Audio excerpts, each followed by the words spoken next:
If I went back to the very beginning of Richard Serra's life, what would be the earliest thing that I found that might suggest who he is today? Probably a little kid walking along the beach for a couple of miles, turning around, walking back, looking at his footprints, and being amazed that what was on his right in one direction, when he reversed himself, was now on his left, and it was completely different, and it startled him, and he never got over it. He was how old? 4, 5. Yeah. On the beach? On the beach. This is San Francisco? Yes. And what was it? I mean, looking back now, even though you wouldn't have captured the profundity of it at that time. I think certain things stick in your claw, or they stick in your imagination, and you have a need to come to terms with them. And spatial differences, what's on your right, what's on your left, what it means to walk around a curve, looking at a convexity and then looking at a concavity, just asking fundamental questions about what you don't understand. Those things have always interested me. You are, don't be modest, judged to be one of our best, not our best sculptor. What's the connection between the talent you have and what it was naturally that made you want to look at those footprints? Curiosity, inquisitiveness. Then I used to draw every day, and I used to draw in order to please my parents, because my brother was taller and bigger and stronger. And in order to capture my affection of my parents, really to compete with my brother, I would draw every night after dinner, and my parents would encourage that drawing. So drawing for me became another language, and it became a language that was a key into the world. It kind of mediated a reality for me. So I've been drawing since I was 4 years old, and my parents encouraged it, and encouragement kind of breeds confidence. Did you have a natural talent? For drawing, yes, always. I remember when I was in the 2nd grade, and I'm about 7 years old, the teacher had my mother come to school because she had pasted my drawings all up around the walls for other people to see and for the whole school to see. So it was something I had a facility for. And she said to your mother, look, this is something that needs to be nurtured? Yes, and my mother immediately started dragging me to museums. And my mother didn't introduce me as Richard. My mother used to introduce me as Richard the artist, which I was very embarrassed by. Well, this could do something to you if you're not careful. No, and because of that, I thought I would major in English language, and I did. I majored in English, and I thought drawing was something that I could always do, and I would find my way into it. And eventually what happened, I went to the University of California, and then I transferred to Santa Barbara. Santa Barbara was a marvelous hotbed of intellectual activity. Isherwood was there, and Niebuhr, and Margaret Mead. And I sent 7 drawings to Yale after majoring in English literature. And Yale accepted me, saying, we think we could teach you something. And because I hadn't been painting up to that point. And that was a big breakthrough in my life. They made me get their undergraduate art history degree.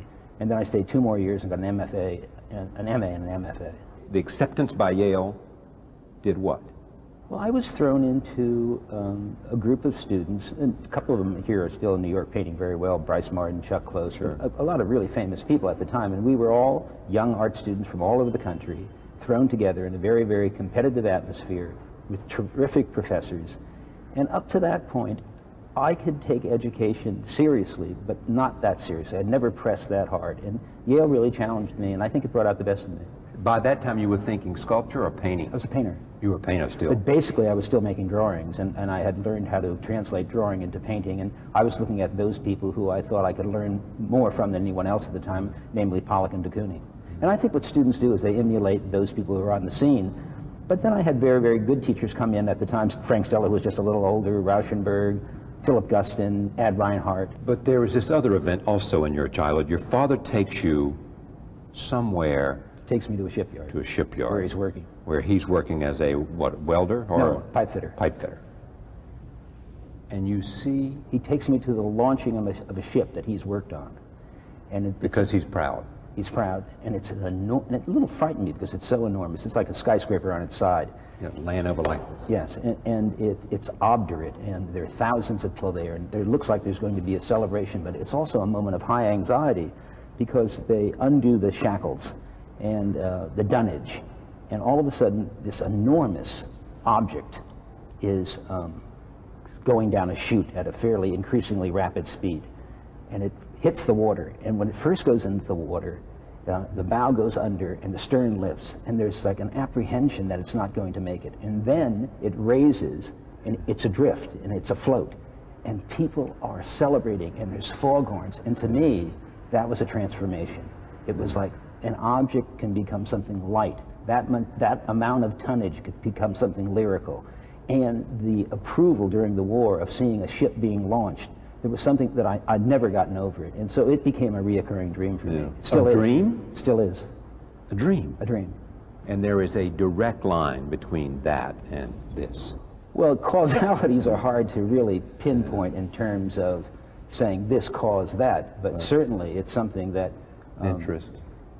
I think there's a connection. How one would make it is difficult to ascertain, but for sure. And I've always been interested in the sea, and nautical building, and engineering, and math, and a love for drawing, and a certain inquisitiveness about things I don't understand, and a playfulness. I think if you want to make art, at some point you have to suspend judgment, and you have to involve yourself with play and not worry about the outcome. So I do a lot of playing with modules in my studio until we decide exactly where to take the play. And I think for an art student, and that was one of the great things about Yale, they really had a free play period. And play that isn't about what's foreseen, it's about what's unforeseen. And I think a lot of what art does is teach us to see in unforeseen ways, in new ways. After Yale, you went to Paris? Yeah, on a Yale traveling fellowship. Looking for... When I went to Paris, I had never seen Brancusi. And so I went to Brancusi's studio almost every day and made drawings. And I happened to have arrived there at the same time as a very good composer here named Philip Glass. Yes. And every night after dinner, we would go into the La Coupole and watch Giacometti would come in. And we became groupies. We would sit across from him, and he had, you know, plaster in his hair. And up to that point, existentialism was something that I could understand intellectually. And even though I'd been in front of Rauschenberg and Johns and Guston, and I understood what process art was, the idea of someone giving all to himself and then eradicating it, and giving it all to himself and eradicating every day, the stance that Giacometti had taken at that point in his life, and he was probably very old, was empowering. I think in a strange way, what's happened in this country right now, I think once again we're in an existential moment. I think because of the recent terrorism, it's put people very much in the moment, and very much about resolutions in the moment, and very much about thought in the moment, and not about foreseeing what the outcome's going to be, but really living in the moment. And I think the Parisians, you know, because of the invasion in France, certainly Picasso and Giacometti had understood that, and Sartre saw in Giacometti's work that kind of existential angst and that believability in creating something in the moment. So I would say at that point, Giacometti and Brancusi were very, very empowering for me. And I was an art student who was dealing in painting. Yeah. I hadn't started making any sculpture. So I went to Italy, and rather to make sculpture, I started experimenting in live and dead animals. I really wanted to get away from my origins. I think origins in terms of where you're born are very important, but I think academic origins can be an enormous constraint. So I really started to be very, very playful, started to really stuff animals and deal with live animals. And I had a show in Rome of live and stuffed animals when I was in my late 20s. And they closed it down. They said, ignuble, bruta. And then they opened it up again. And the year later, there was a whole movement that kind of came about in Italy called Arte Povera, where people started using sticks and stones and rags, and a person even had a show of live horses. But it allowed the scene to regenerate. And I think the thing about art history that's interesting is art history is not predictable. It's not linear in that way. Unexpected youth will always change the course because they'll always transgress those people who have come before. And that's why art remains vital, because you can't predict what young people are going to do. But what was essential for you was just the sheer freedom. I mean, you could be playful with animals, and you could do... The need for me was to individualize myself, to really find a way of making and doing and seeing in the way that other people hadn't done. But was before. this a judgment against painting for you? It was a judgment against everybody, anybody and everybody who had come before.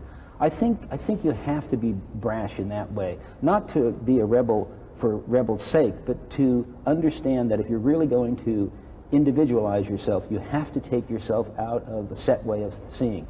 I also understood that it was student work. I also understood that it was experimental. I never thought of it, and I still don't think of that work as being art.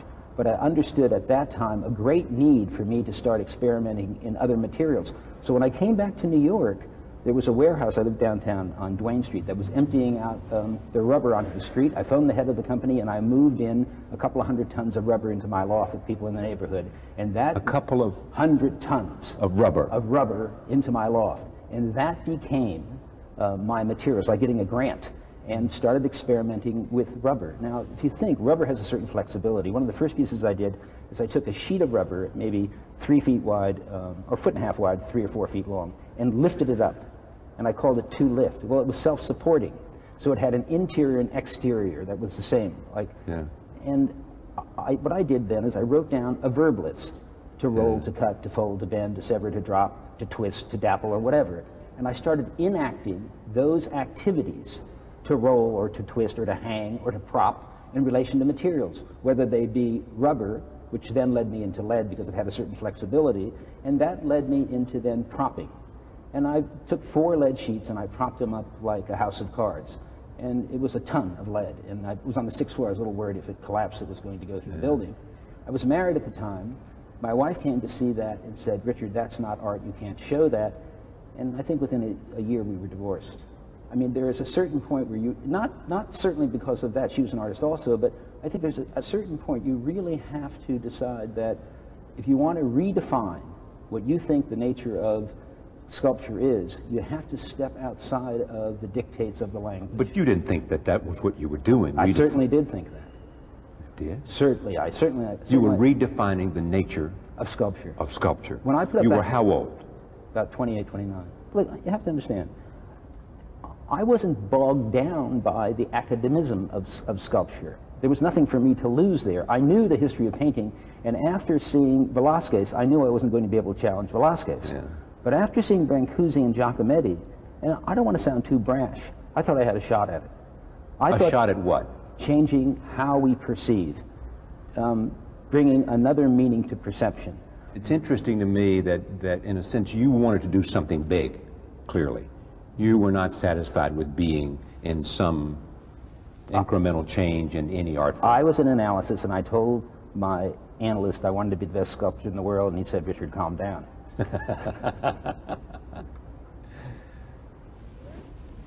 Do you think you are? No, I think that changes year by year. Does it? I think it changes decade by decade. I think you do your work, and if you're lucky, an audience will follow your work, but I think you have to be able to sustain your work for a good 30 or 40-year period. But the 90s was a great decade for you, or not? A great decade in that I think the audience has responded to my work in a way that it hadn't before, but I've been making, I think, very consequential work for 30 years now. Okay. By then you knew you wanted to be a sculptor, and you wanted to be the greatest sculptor. After the House of Cards. Before then, I had things on the floor, and I had things on the wall. And they were still dealing with the pictorialism. If you look down, it's like a figure against the ground. If you look at a painting, it's a figure against the ground. I really wanted to deal with the idea of a volume in space. And then I wanted to be able to open up that volume and walk into it and through it and around it. I can tell you how the break after the House of Cards really occurred. Jasper Johns asked me to build a splash piece, a leaden splash piece in his loft. And I went there and I was heating up some lead, and I took one of the pieces of lead and I put it into the corner because I wanted to use it as a template to splash against. And I realized that the lead plate was only about 1 foot high and 4 feet long. When wedged into the corner and bisecting the corner, would freestand. And I thought, isn't that curious? Once that happened, I thought, if I took this plate, an 8 by 24 foot plate, and wedged it into the corner, it would probably freestand. So I had to drop the idea that I was going to handle it myself, and I had to go get riggers. And I had to get cranes. But I had worked in steel mills as a kid. So that idea of taking a big plate, 8 by 24 feet long, and wedging it into the corner and having it freestand was pretty much unheard of.